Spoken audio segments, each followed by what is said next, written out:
In this video, you will learn how to import a CSV file into Excel properly, so let's get straight into it. As you can see, if I open the CSV file in the normal Windows editor, it will look like a mess, so this clearly doesn't work.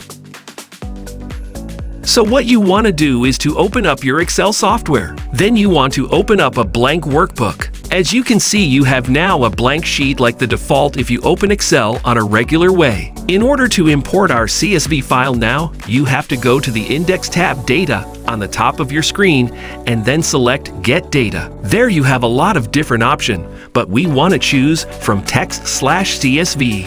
After that, a window will open where you can choose your CSV file. Here, it is important to remember where you saved your file before. After you selected your CSV file, you get a little preview how the CSV file will look after you loaded it into the Excel software. You want to always check the delimiter tab if there is comma selected.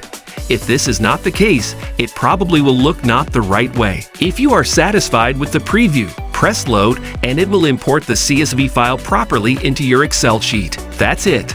That's how easy it is. Please leave a like, subscribe to our channel, and leave a short comment for the YouTube algorithm.